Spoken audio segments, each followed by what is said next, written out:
People think you can't CrossFit with cystic fibrosis, but Radix Member Cassie Cardwell is going to tell you how it's done.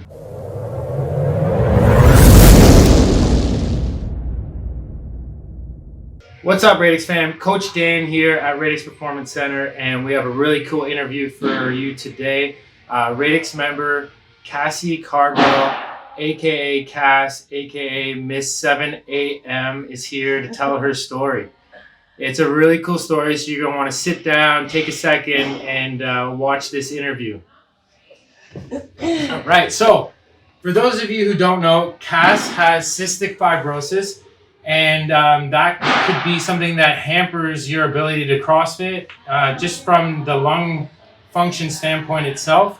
But Cass does that anyways, and we're going to talk about how cystic fibrosis has impacted her life and how she's not letting it change the things she wants to do. So thank you for being here. Thank you for taking interest in my story. I'm super excited because I love hearing stories about how people with whatever it is, a disease or something, where the doctor says, you know, you shouldn't do this or you can't do that, and then they tell the doctor, F you, I'm going to do it anyways. Yeah. So those are my favorite stories. And also because you're one of our favorite members here, who's been here for a long time. And coming up on 2 years. 2 years, okay? So she's been CrossFitting for 2 years. So what is cystic fibrosis? Let's start with that. Okay, so to give you the more condensed short version, so I don't take up your entire day, cystic fibrosis is a genetic and progressive lung disease. It's generally diagnosed at birth, and then it progresses throughout your lifetime. So it gets worse throughout time. And it's what it is an overproduction of mucus throughout your body. So it impacts multiple organs in your body, but primarily your lungs. So because there's such a buildup of mucus in my lungs, it can cause issues such as difficulties breathing just day to day, whether it's just walking or working out, and it can result in more frequent and persistent lung infections that generally need to be controlled and monitored because it can escalate quickly. But every cystic fibrosis case is very different. So my story today and things that I'm going to talk about today is very individualized to me and my experience with the disease and my journey with it. Yeah. I personally feel pretty blessed because there are so many other people with this disease that either their lung functions are way worse than mine or it's progressing a lot quicker than mine. So I really count my blessings when it comes to that. Yeah. So when I talk today, I just don't want to overgeneralize the disease in itself because I'm just going to talk about my personal experience with it. So that's cool. And that's I'm sure other people with cystic fibrosis would really appreciate that, being, if they're sitting at home being like, I literally can't do the things you do. Right? Exactly. So when were you diagnosed with cystic fibrosis? So I actually wasn't diagnosed until I was in my teens. Wow. So I had chronic health problems my entire life, but my family doctor would chalk it up to either having a really low immune system or really severe asthma, or he would send me to different specialists where they just thought that it was food intolerances that kept getting me sick. But my whole life I was sick pretty much because I would get these infections, and because they didn't know what bacteria was causing these infections, they didn't know all the information, they would prescribe medication that had zero impact on me. Wow. So if you spoke to any of my childhood friends, they would vouch that I was rarely in school growing up because I was just so sick so frequently that my parents probably thought that I was just making it to go to school, but they didn't diagnose me until my teens. So eventually, after a while, my family doctor sent me to a respirologist, which should have been done years ago. The healthcare system kind of failed me in that aspect. So they sent me to to sick kids, and I did what's called a sweat test. So people with cystic fibrosis have more sweat or more salt in their sweat than the average person. Okay. So The average person has like below, like between 30 to 20 under that percentage of salt in their sweat, and mine was in the 90th percentile. Wow. So when I first got diagnosed, the sick kid nurse was shocked that it took them that long to figure out how it was. But I was always an athletic teen. Like I danced my whole life, I played soccer my whole life, and it was so hard for me because I just really struggled breathing and with my cardio, and I had no idea why, and I thought that I was just unfit, and it really started to it started to affect me mentally and emotionally because I didn't know what it was, I didn't know how to fix it.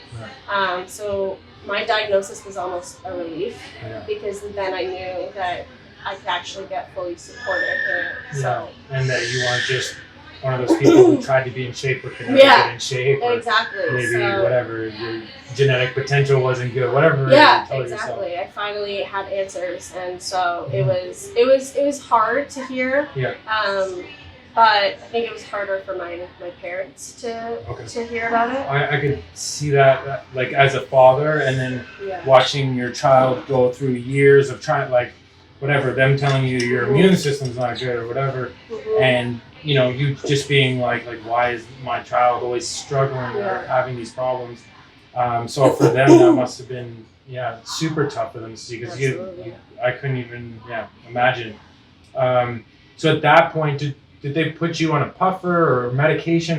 What is the process? So then we had to start the normal just treatment process. So I have to go to St. Mike's Hospital. At the time, I had to go to St. Mike's Hospital every 6 months to do regular lung functions, blood work, just to make sure that everything was okay.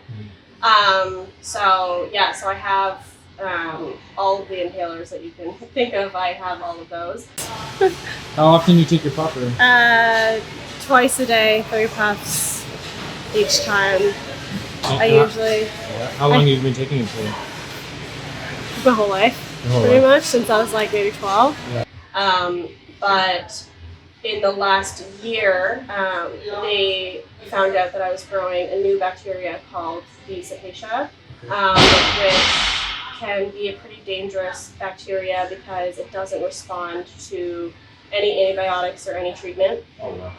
So it can cause more frequent infections, and now I have to go every 3 months as opposed to every 6 months.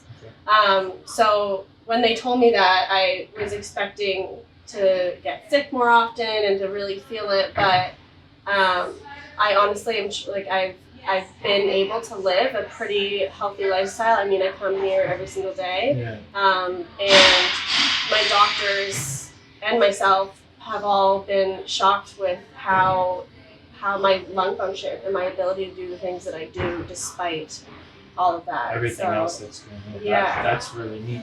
As a teen, you danced and you played sports, and then did you go to college or university? Yes. Yeah. And I didn't play sports. I always worked out. I always went to the gym. It's funny because when I was diagnosed, I made the conscious decision that I was not going to let my diagnosis be my entire identity. Cool. I made the decision that I'm still going to live the life that I've envisioned for myself. And although there are going to be obvious barriers for me to get there, I was committed to overcoming that because I wanted to have a fulfilling life, and I didn't want it to stop me with anything.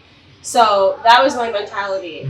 However, when it came to CrossFit and fitness, I had a completely different mentality. Like I was so, especially with CrossFit, my dad was the one to suggest that I start trying it, and I laughed in his face about it because the thought of working out next to people who are like the fittest people that I've ever seen sounded like the most intimidating situation, and I felt so vulnerable even thinking about it.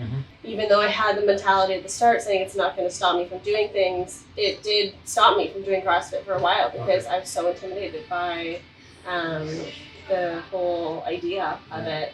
So what got you in? What got you in the doors here? Was it your dad being like, you should really just try, just try one time? Because I still remember the first time you came in. Your dad came with you. You made him CrossFit with you, and he's a CrossFitter. So like he came in, I'm like, oh, this old dude has all the gear, he's ready to go. And then you were like kind of behind him, like, hi. Terrifying. Yeah. I'm Cass, I'm going to work out too, you know? Yeah. Oh, yeah. And so was your dad just kind of being like, just give it a try? Is that what got you in the door? Yeah, he was really pushing me. So at that time in my life, I was struggling emotionally as well. I was going through a hard time emotionally, and obviously when it comes to my lungs and my health, my dad pushes me as much as possible because it's his kid and he wants me to thrive, right? And he doesn't want to see it hamper you in any type of way. So I surrounded myself with people that pushed me towards challenging myself. So my dad and also one of my cousins actually pushed me to do it. I agreed to try out. The plan was to try out a few gyms in Oakville and see what it felt like, do some classes. But this was the first gym that I started out at, and I was hooked from day one. I was so intimidated going into it, and I felt so vulnerable because I knew that I wasn't going to be able to keep up with the people next to me, and I was going to feel embarrassed. Like, these are all the fears that I had going into it and insecurities. When my dad and I came and I started to be more of a consistent member, that all of the fears and the intimidation and the vulnerability just completely dissipated. Like, it's such a supportive environment here where, like, between the coaches and the members, and everything, it turned into something from me coming in here thinking that I'm not going to be able to keep up with other people and being scared, to me coming in here and realizing that the only person I'm competing against is myself. And I made it a mission to come in here and just work on becoming a stronger and a healthier version of myself, and that became my priority. The best mindset ever, though, right? You, like, focusing on you and not worrying what other people are doing in anything in life, whether it's your job or business, it will always take you to a different level every time, right? You start, as soon as you start focusing on somebody else and they're getting better faster than me or whatever it is, you lose your path, right?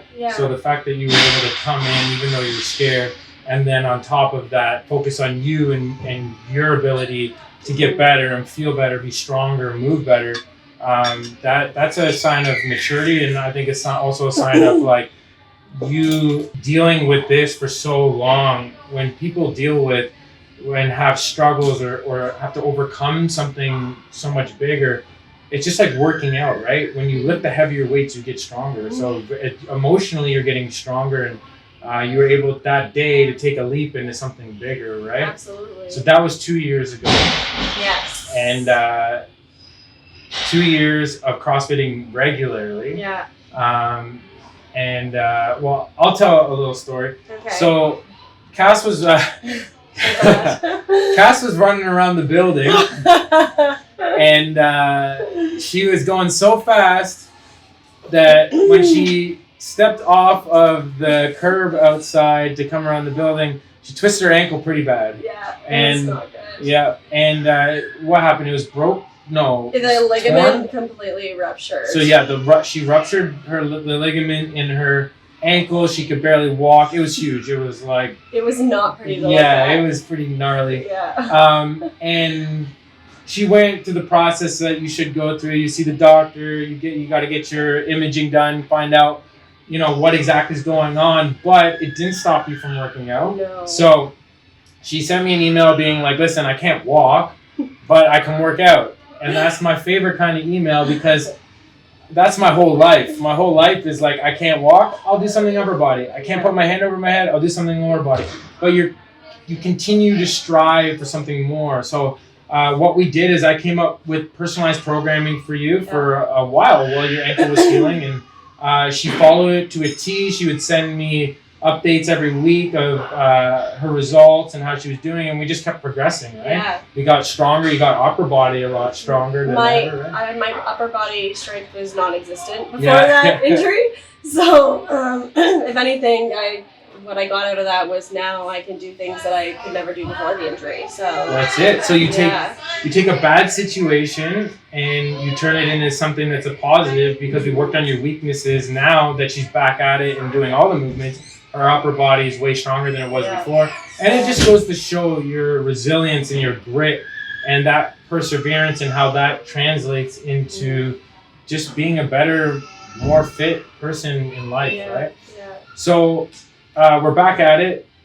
Your legs good to do most things now, and you had a doctor's appointment this week. Yeah. And so what did the doctors tell you? We've looked back on my lung functions since I've been doing CrossFit, and they've noticed that there's been a drastic difference in an increase in my lung function since I've started doing CrossFit.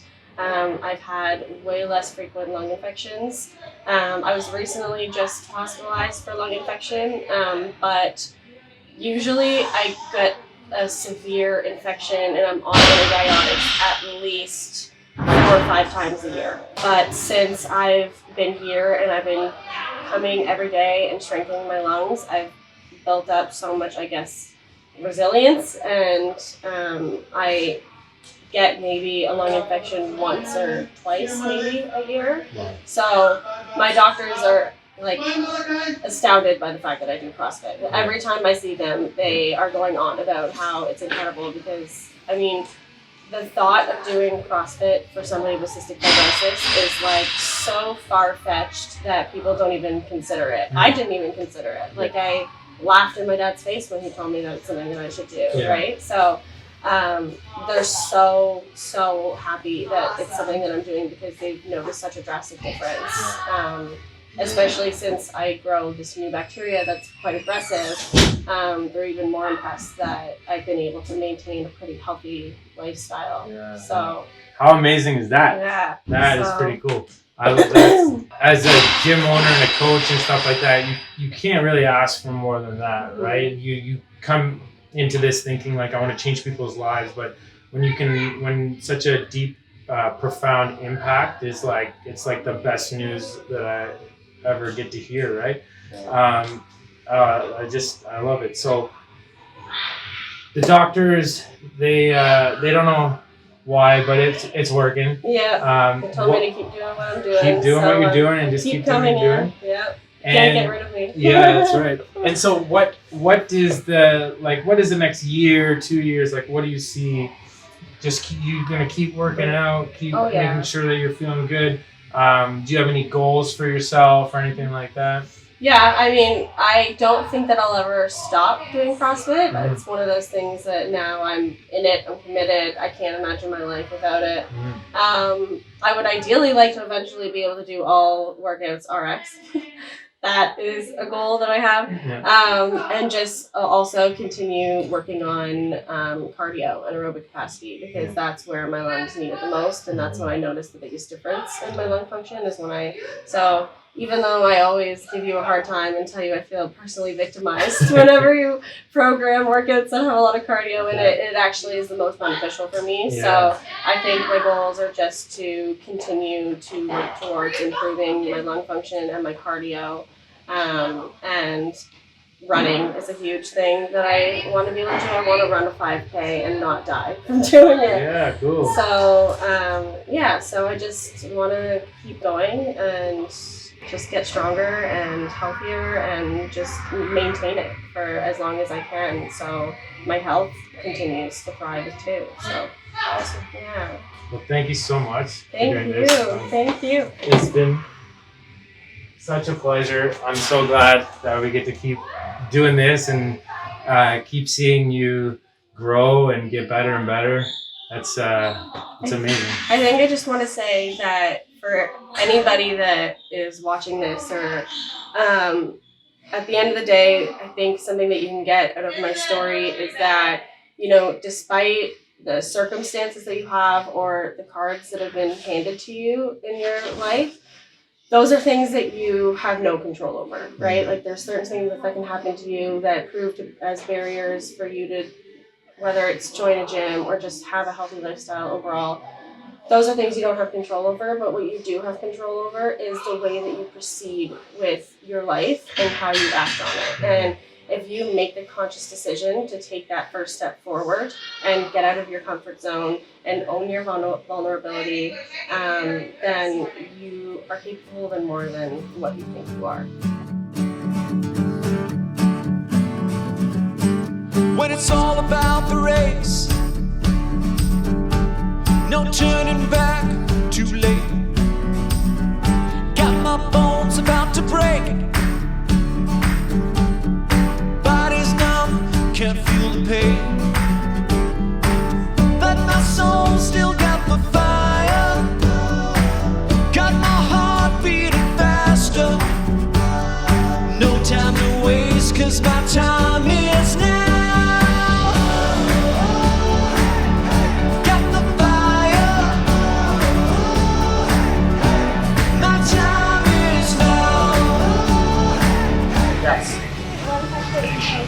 We'll do the straight leg raise.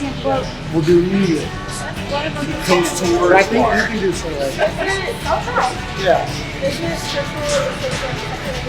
No, so those aren't 2 different minutes, it's 2 different options. I'm just giving you more options in between them. If you have toes to bar and want to work on those, I'm giving you that option. And if you want leg raises, 5 minutes, yeah. It's either 10 leg raises, do the straight leg raises. or as many toes to bar as You have the whole minute to get whatever amount of work in you need to do. So pick a number that you want to hit every round. Okay. Say you want 10, do 10, and then you get to rest out the minute. Okay.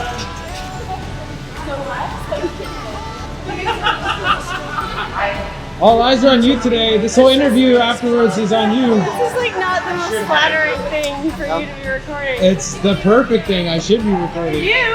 Yes.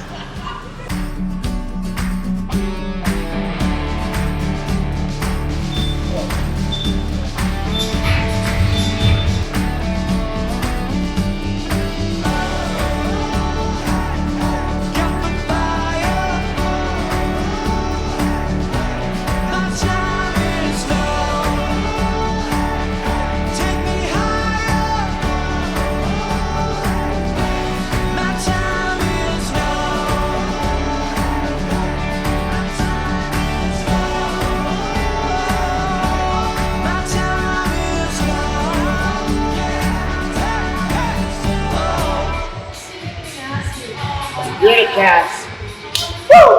How you feel? Like I want to be in bed Yeah. and sleep for like 48 hours. What was worse, your legs or your lungs? Not talking about legs. I'll Legs. lay down. That's a good sign. Yeah. Yeah. I guess so. Awesome. Good job. Hmm.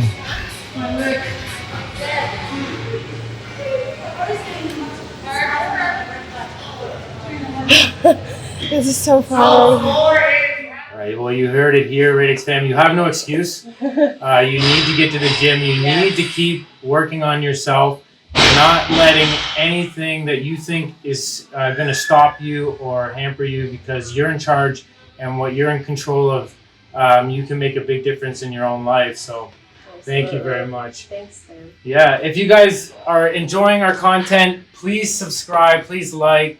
We want to bring you more awesome stories like this. Send a comment for Cass and tell her how awesome she is, because this story is just amazing, and we'll catch you guys next time.